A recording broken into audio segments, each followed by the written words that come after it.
All right, so it is my pleasure to introduce Debbie Goddard. She is the Campus Outreach Director for the Center for Inquiry Transnational. And she is also the newly appointed Director of African Americans for Humanism. Yeah? So, woo! Debbie is also just an all-around profoundly awesome person. I met her up in Amherst almost a decade ago now, right? More than 2000, wow. And we hit it off right then. I see she still has a Parker Jotter pen that she told me that was the best pen ever, and they're pretty darn good pens. But apparently, you might have heard this, I don't know, I guess it gets around every once in a while, like relations between SSA and CFI haven't always been like peachy keen. And even in the worst periods of that, and things are way, way, way better now, Debbie was always fantastically friendly and professional, and I really appreciated having her as a connection the entire time, so that was excellent. And I now want to ask you to join me in welcoming Debbie Goddard to our conference.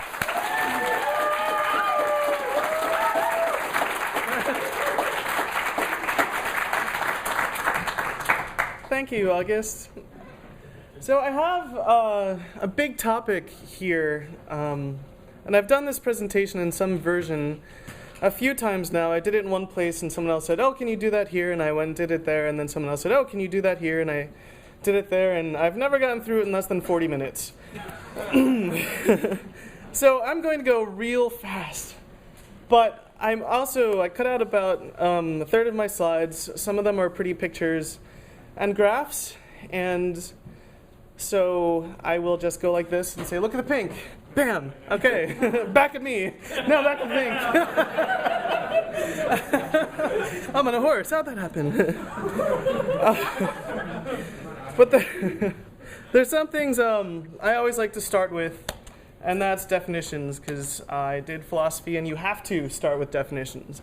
So we're talking about the Freethought Movement. That's going to be the overarching term. We know what free thought is. Thought is unconfined by tradition, authority, faith, dogma, superstition, established belief. Free thinkers, as a category, the way I'm using it is going to include all these different kinds of people. Skeptics, I don't think is a completely overlapping category with free thinkers. For the purposes of this, we can consider them sort of overlapping Venn circles. But not yeah, that was my hand Venn diagram. What do we mean when we say movement? And this one's a bit important for the point I'm trying to make, because there are people who disagree with the fact that we even pay attention to this topic. And so I feel like there's some groundwork that should be laid out first, and then they can't disagree with me. That's the way it works. So what is a movement when we're talking about diversity in the Freethought Movement? An organized effort by supporters of a common goal, a series of actions advancing a principle or tending toward a particular end. These are all kind of pulled from different dictionary sources.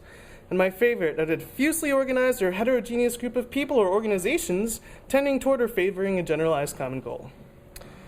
The important things to note here are these words. It's organized, it's a series of actions. Organized group of people or organizations.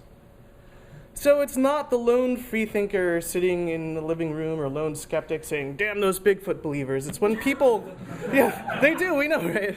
It's people when they come together and they come to group meetings or they participate in online forums. And so when we talk about diversity, that's what we'll be talking about, people in groups. We know there are lots of different national organizations when we talk about groups, and we're not going to cover all these. Some of these we might not count so much as free thought groups. Again, lots of overlapping people. So in some sense, we will be addressing them. So we talked about free thought, movement part. Now the biggie. Diversity! What is it? What are we talking about when we talk about diversity? And the important point to make there is that the term applies again to groups of things and not to individuals. So we can't use the term diversity when we talk about this one solitary Lego block. When we get a group together, though, there are certain characteristics that may emerge, and we're like, hey, that's a relatively small group of Lego blocks, but they all look kind of similar, don't they? Maybe different sizes, but they're all the same color. this is a diverse group, and this reminds me kind of like if you see a college brochure and they're like, come to our college, here, 6 ethnically diverse students. You know they all hang out together, right? Yeah, this is what this reminds me of. Look how diverse we are. I like the ones where they Photoshop in the black guy too. You know what I'm talking about. So we can't comment on this group because it's too small to say anything about. We might say, oh, that's a diverse group of 4 Lego blocks, but really it's too small for us to really say something honest. This looks like a diverse group of Lego blocks. They're different shapes and different colors. There might be a good reason, though, for us to say, there are no white blocks in that group. Now, when we come to something like this, we say, wow, it's a large group, lots of different kinds of Legos, even the weird ones, right? The ones you're like, what do I use this for? There's only one of them. But we know that this looks like a diverse group of Legos, right? So let's think about some of the groups that we might see, some which relate to the Freethought movement. Can't say much about this guy. This is the board of his organization, though. You might say, okay, board. Certain characteristics emerge, right? This is Cody McGeever. She used to run the group at, what's that school? It's in Pittsburgh. Not Carnegie Mellon. Begins with the C. Cornell. No. Darn it, I forget what it is. It's down the street from Pitt, though. Anyway, she was the CFI Pittsburgh campus outreach coordinator there. This is the rest of the CFI Pittsburgh advisory committee. Right. This guy, I don't know who this is. But I pulled him off of an advertisement which plays right into the point I'm trying to make. For the Skeptic Society conference, this was their advertising block of their speakers. There are 14 of them. I don't think they saw anything wrong with this. It's their own image. This is their advertising for the Environment Wars. This conference, I think, was in 2007. So if this is what our movement looks like, some might say we should work harder to do outreach and incorporate other kinds of speakers in our movement.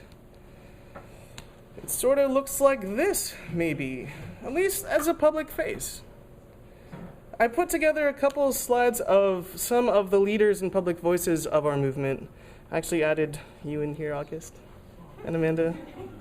I add more and more people every time I do this. I'm like, oh, what about that person? How did I forget them? And it was kind of hard to pick which organizations to represent, but it's kind of skews towards the Freethought and Atheist side, except DJ, but he's really public. These... Oh no! All right. These are some other people who represent Freethought issues in the media, and Penn and Teller, because Penn talks so much about atheism, he's really a public face for atheism. Hammond, you're in there too. That's the brown one. In case you didn't notice.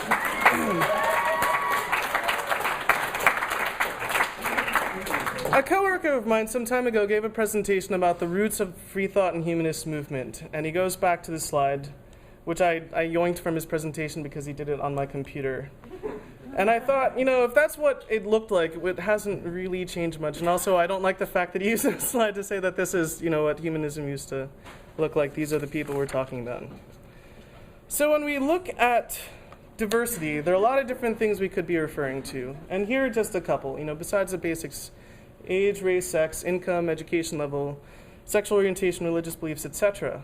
But when we go into a group meeting, when we see a picture like this, and we're told that this is some group that we might want to consider being a part of, there are 3 biggies that stand out, and that's age, race, and sex.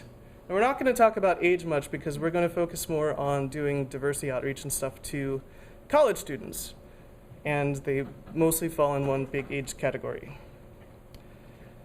So before we break down and say why might some groups not be as represented in our movement as we like, let's talk about what we're looking at in a wider scale. And these are US statistics. I'm sorry for the 2 Canadians who are here.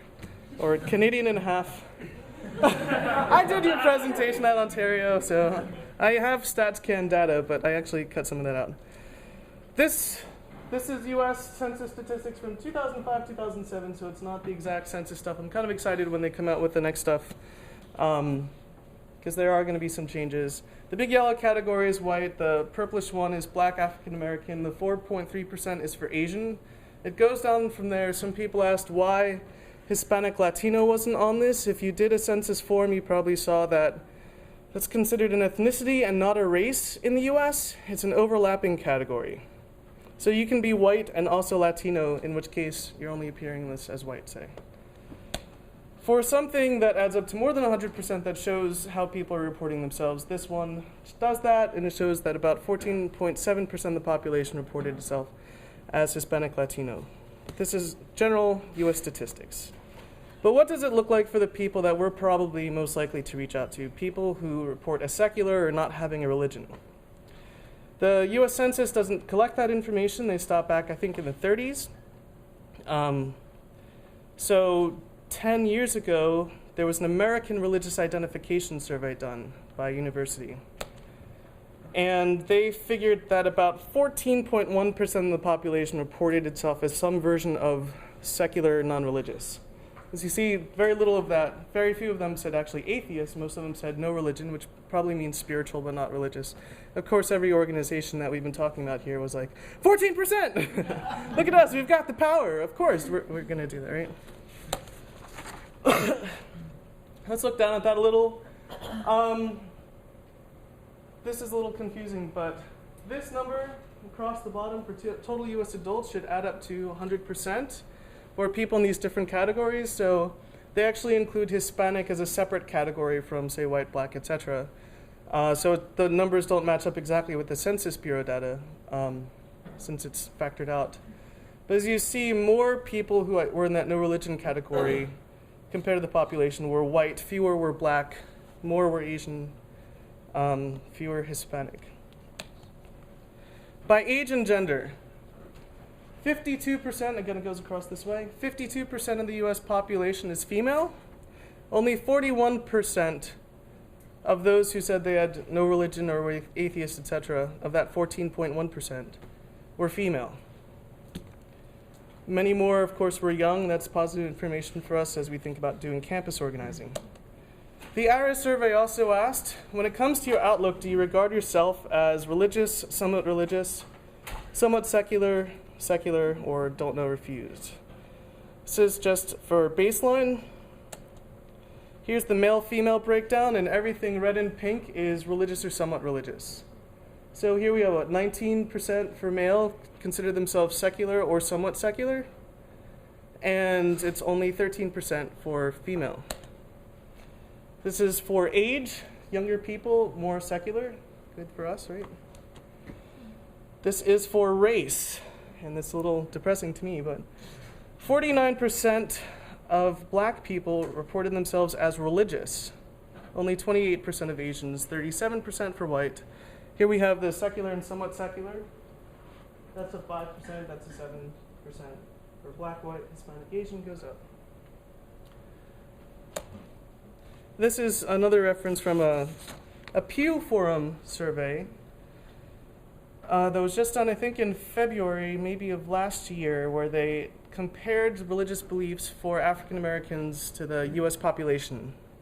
And in every example, the top dot is for African Americans, and each of these bars is 10%. And so for a question like, do you interpret scripture literally, which is that second to last one there, you see the huge percentage difference.